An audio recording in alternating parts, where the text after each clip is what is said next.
दोस्तों, आपको श्री गोपाल नारसन का नमस्कार। डिवाइन मेरे हिंदी चैनल में आपका स्वागत है। आज हम सहारनपुर में साहित्य साधना स्थली पद्मश्री डॉक्टर कन्हैयालाल प्रभाकर जी के आवास पर हैं और ये ऐसे साहित्यकार हुए हैं इस देश के अंदर जिन्होंने कलम के माध्यम से अंग्रेजों को भगाने के लिए काम किया और इतना संघर्ष किया कि उनकी विकास प्रेस 19 बार अंग्रेजों द्वारा नीलाम की गई थी, लेकिन वे झुके नहीं, कभी डरे नहीं और अपने दायित्व के पथ पर हमेशा चलते रहे। तभी तो उन्हें उनके साहित्यिक योगदान के लिए, उनके आज़ादी में किए गए योगदान के लिए पद्मश्री से विभूषित किया गया। जैसा कि मैं आपको ये दिखा रहा हूँ कि कन्हैयालाल प्रभाकर जी को राष्ट्रपति आर वेंकट रमन द्वारा ये पद्मश्री प्रदान किया गया था। मैं भारत का राष्ट्रपति आर वेंकट रमन व्यक्तिगत गुणों के लिए आपके सम्मानार्थ पद्मश्री प्रदान करता हूँ। ये वो पद्मश्री सम्मान है जो कन्हैयालाल प्रभाकर जी को मिला था।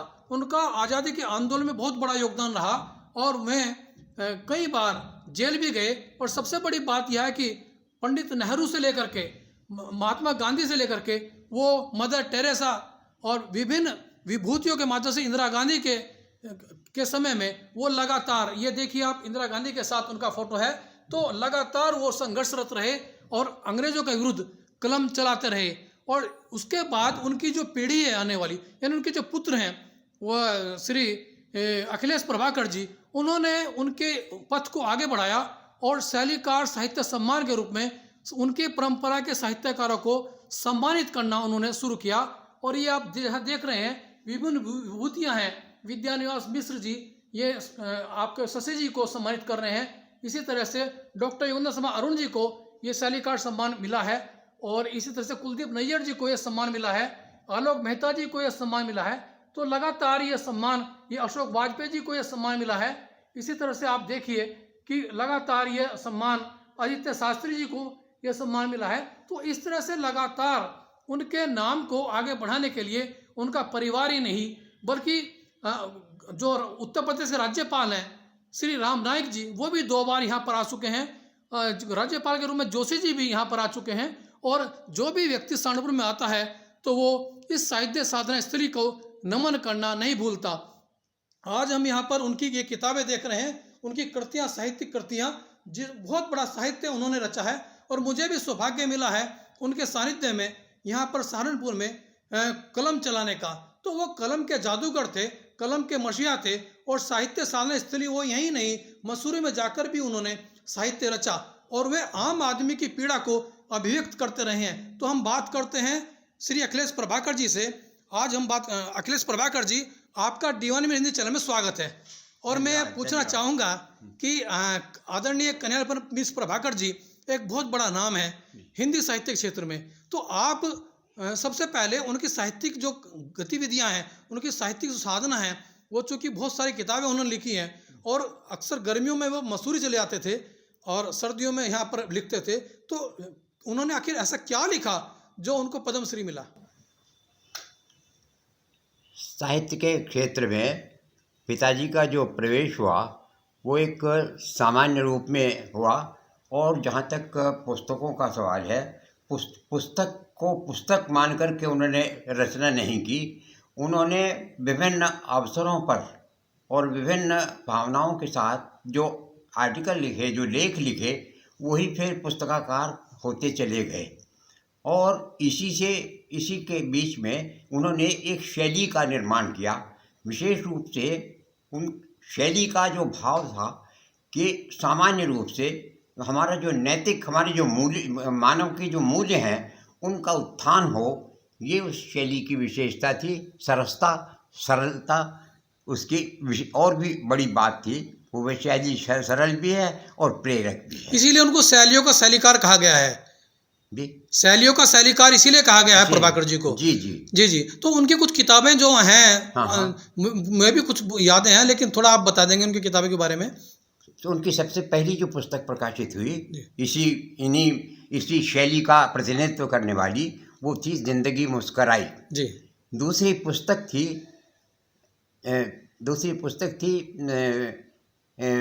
दीप जले शंख बजे। जी जी जी।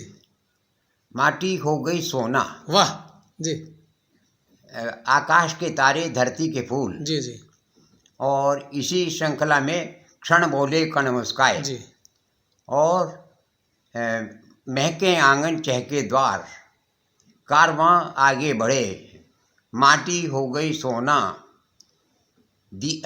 और इसी के साथ साथ ये पुस्तक, अच्छा इस पुस्तकों के एक और इनके जो नामकरण हैं उसमें एक रिदम है, जी जी रिदम है उसमें। जी, जी। जब मैं उन पुस्तकों का नाम श्रृंखला पूर्वक लेता हूँ तो मैं अनुभव करता हूँ कि इसके अंदर एक रिदम है लगातार इस तरह की पुस्तकों का। इसके अलावा उन्होंने एक और पुस्तक है उनकी जो उन्होंने अपना जो संघर्ष है वो उसमें लिखा,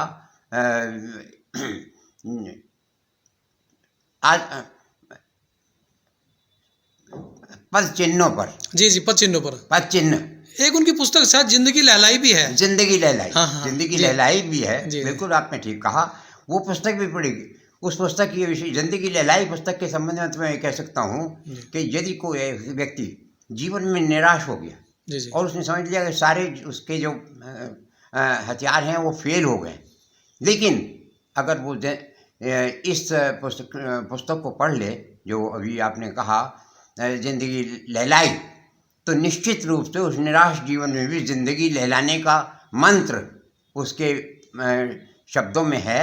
और ऐसे अनेक लोग हैं जिन्होंने उस पुस्तक से प्रेरणा प्राप्त करके अपने जीवन को नए रूप में खड़ा किया। अच्छा अखिलेश जी, उनका एक रिपोर्टार्ज के भी तो वो अच्छा रिपोर्टार्ज के जनक कहे जाते हैं साहित्यकार प्रभाकर जी। जी जी रिपोर्टाज का जहाँ तक प्रश्न है, सबसे पहले उन्होंने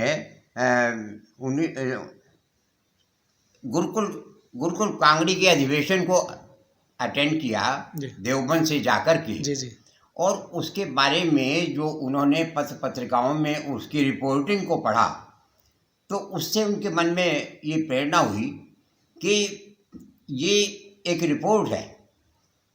रिपोर्ट पटवारी की भी रिपोर्ट होती है। जी उनके मन में भाव आया कि एक ऐसी विधा हो सकती है कि जिसमें किसी कार्यक्रम की जब रिपोर्ट हमारे सामने हो तो उसकी जानकारी तो हमको 100% प्राप्त हो जाए और आनंद 50%, ये उसकी कसौटी थी। जी जी और उन्होंने इसी संबंध में जो प्रयोग किए उन प्रयोगों का ये परिणाम था कि वो एक ख़ास तरह के विधा के जनक हो गए। जी, जी। तो उन्होंने रिपोर्टाज जनक है, बाद में विद्वानों ने और विशेषज्ञों ने उसको रिपोर्टाज कहा और उसी का माध्यम से, इसी कारण से वो रिपोर्टाज के जनक माने गए।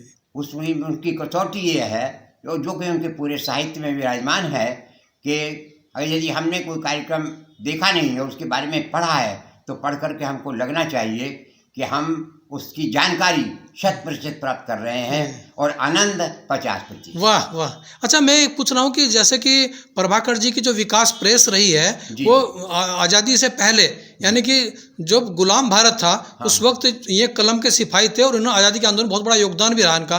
तो जब ये अंग्रेजों के खिलाफ लिखते थे तो जो मैंने पढ़ा है कि इनकी जो विकास प्रेस है उसको 19 बार नीलाम किया गया। 97 बार। 97 बार जी। तो मेरी इसका जानकारी कमजोर है, तो 97 बार नीलाम किया गया। 97 बार नीलाम करने का प्रयास किया गया और उसके बावजूद भी झुके नहीं। उसके बाद भी झुके नहीं।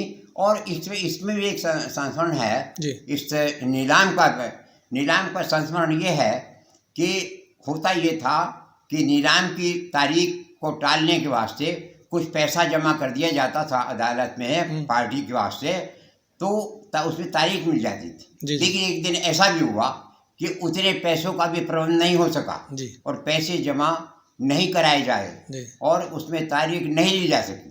तो पिताजी ने मान लिया कि प्रभु की इच्छा है कि आज नीलाम होना चाहिए। तो वो बैठ गए और उन्होंने कहा चाय का पानी रखो और लोग आएंगे, नीलामी होगी और उनको सबको चाय पिलाई जाएगी। अच्छा। लेकिन वो लोग नहीं आए। तो अगले दिन जब ये मालूम किया कि वो ऐसा क्या हुआ है, तो कचहरी के लोगों ने, जिन एहलकारों के बारे में ये कहा जाता है कि बहुत सी विपरीत बातें भी कही जाती हैं, उन्होंने अपना देवत्व सिद्ध किया और आपस में रुपए कुछ इकट्ठे करके करीब 50 रुपये जमा कर दिए और उस 50 रुपये जमा करके उसकी तारीख उसमें निकल गई, इसलिए वो नीलाम वाले आए नहीं। तो पिताजी के जीवन का ये भी एक संस्मरण है कि एक जिनका कचहरी के लोगों को एक विपरीत दिशा से देखा जाता है, उन्होंने अपना देवत्व सिद्ध किया, और ये भी उनके जीवन का एक विशेष संस्मरण रहा है। अच्छा बाबूजी, मैं उनसे बात करता था, क्योंकि जब मैं यहाँ पढ़ता था, एलएलबी भी कर रहा था, तब मेरे उनके दर्शन होते थे। अक्सर जब भी मैं मिलते थे मुझे बोलते थे कि श्री गोपाल, जब मैं तुम्हें देखता हूँ तो मुझे आज़ादी के दिन याद आते हैं। लेकिन वो एक निराश भी थे।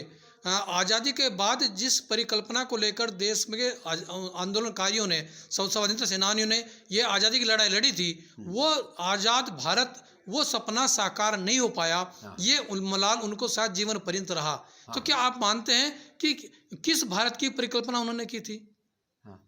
उन्होंने वास्तव में ऐसा है, ये बात बिल्कुल ठीक है, ये आपका ये अध्ययन बिल्कुल सही है कि पिताजी के मन में जिस भारत की कल्पना आज़ादी की लड़ाई के दौरान की गई थी, खासतौर पे गांधी जी ने की थी और देश के नेताओं ने की थी, वो उन्होंने ऐसा अनुभव किया कि आज़ादी के बाद जिस तरह का भारत बन रहा है, दिखाई दे रहा है, वो बहुत ही निराश करने वाला है। और उनके मन में ये बात थी कि जिस भारत की कल्पना, वो भारत क्या हो सकता, उसके एक तो नैतिक मूल्य हैं, हमारी जो नैतिक मूल्य है उनमें कोई गिरावट नहीं होनी चाहिए, उसमें बहुत उच्चता होनी चाहिए, और इसके अलावा एकता होनी चाहिए, मानव के बीच में एकता,